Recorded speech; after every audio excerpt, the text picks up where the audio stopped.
Mystery at Blind Frog Ranch. Night had settled. Over the rugged expanse of the ranch, stars blinked cold and distant. But beneath the surface, the ancient arteries of water, once laid by a civilization whose name time had obscured, were stirring again. From deep tunnels hidden beneath the mesa, water surged. It swept through corridors carved in stone, sluicing over obsidian walls, threading through galleries once dry. Every archway groaned under the pressure.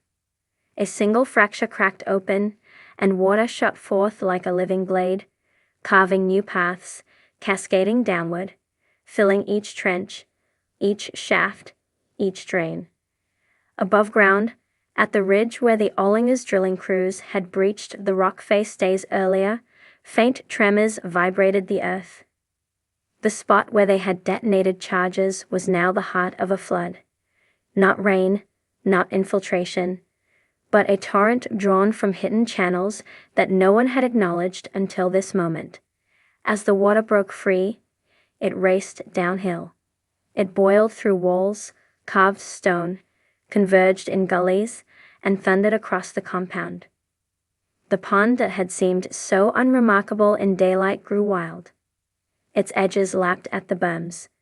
Dry channels turned into rivulets, then swift streams. The well lights flickered. In one building, boots slid across soaked floorboards. The caretakers and crew looked on with wide eyes, as if waking from a trance. One moment, the land was still. The next, the ranch was being claimed by an underground deluge. Paths turned to canals. Utility trenches gurgled and brimmed. Outbuildings became islands in a new rising sea. In the subterranean galleries, echoes swelled. The water carried with it sediment and debris, sedges, pebbles, shards of pottery, perhaps shards of molded clay that bore patterns too delicate, too intentional to be mere chance. They flickered past torchlight, ghostly in the streams. The corridors twisted, folded, then dropped into shafts that yawned below. A hidden sluice gate, long rusted shut, sealed by centuries of silt, shuddered and parted, unleashing a secondary wave. The flood's movement became hierarchical. A leader crest that pulled the trailing surge behind it, pressing onward. In one chamber, columns once carved with glyphs were now half submerged. The faintest traces of pigment glowed under the water. A turquoise swirl, an ochre spiral, a serpent's fang. The floodline marked them. So many mysteries now wet and half-buried.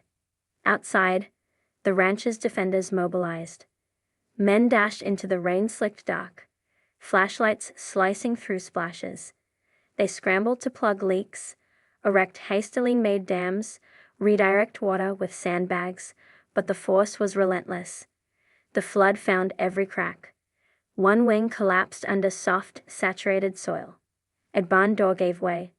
Water roared in, lifting crates, pushing stalls aside. Equipment floated, metal barrels, crates, bits of scaffolding. In the garage, gear bobbed. Hoses whipped like serpents. Electrical lines sizzled. A narrow path remained dry toward the hideout. Crews rushed there, carrying pumps, hoses, lights, and sandbags. Some rooted in place, faces drenched, eyes wild. Within the deep tunnel network, pressure built.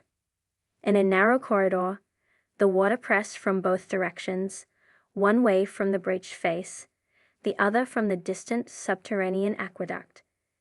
The waves collided in a maelstrom, spinning froth in an obsidian chamber, stirring eddies and whirlpools.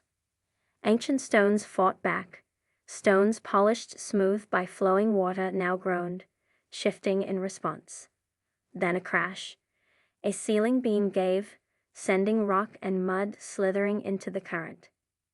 The wall fractured, and in that moment, the floodlines surged upward, surging into an overlooked shaft, a vent, a drain. A secondary geyser burst. An irrigation channel long sealed gave way, pushing water upward like a geyser from the stone. It spouted into a lower pond, sending waves that spilled over the margins, rippling across embankments.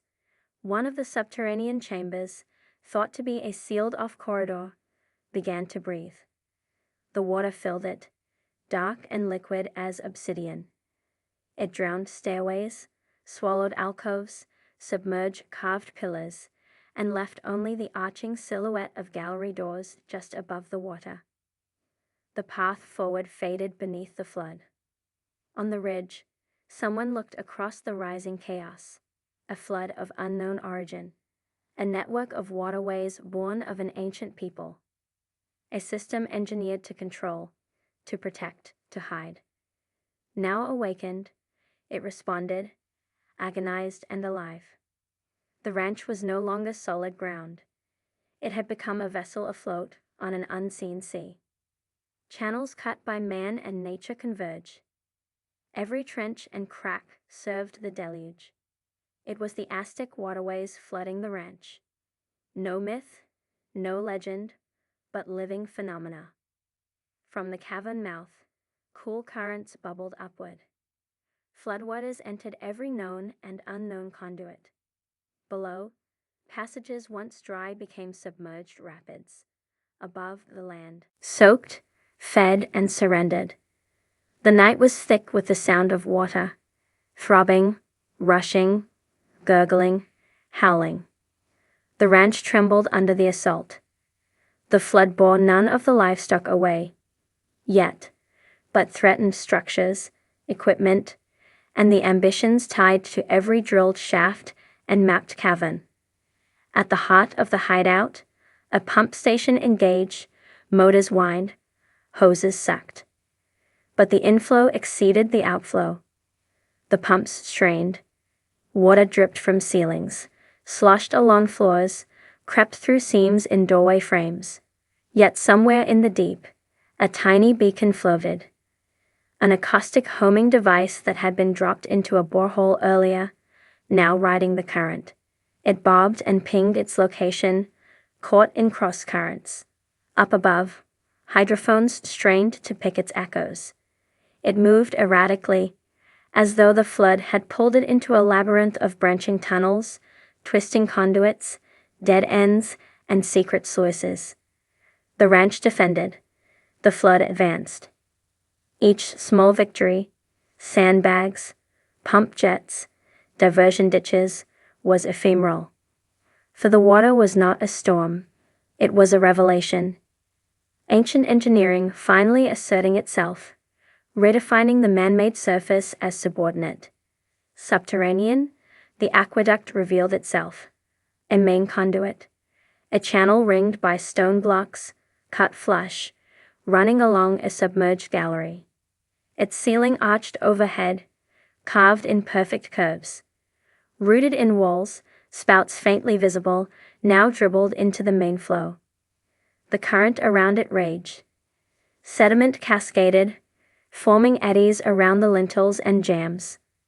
Somewhere deeper still, the flood came from a chamber with its own reservoir, an underground lake hidden behind stone gates and carved thresholds. That reservoir overflowed, its pressure equalizing with the new breach, sending a foundational surge outward into all tributary connections. The ranch's flood was its outlet. As water filled this inner chamber, a tremor shook loose a stone grill, a carved pattern of spirals and glyphs.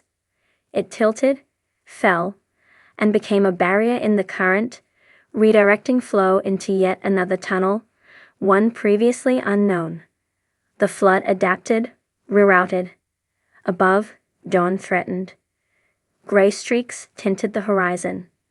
The flood had peaked. The surging had stilled. Water stood in swells across the land. Streams lingered where none should. Mud and silt-coated surfaces. Debris drifted. The ranch was transformed. In the hideout, lights came on. Worn faces registered shock, awe, fear. They realized the scale of what had happened. They had not caused this flood. They had awoken an engineered system. They had tapped into the living circulatory system of an ancient, unseen civilization.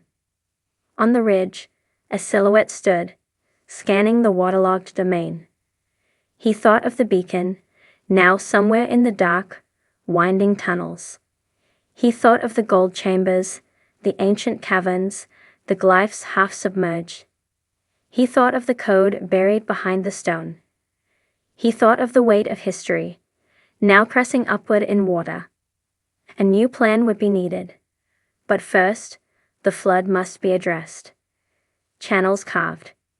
Dams reinforced. Access secured. The beast beneath must be tamed, or at least navigated. And those subterranean passages, now alive with water, would hold their secrets just a little longer.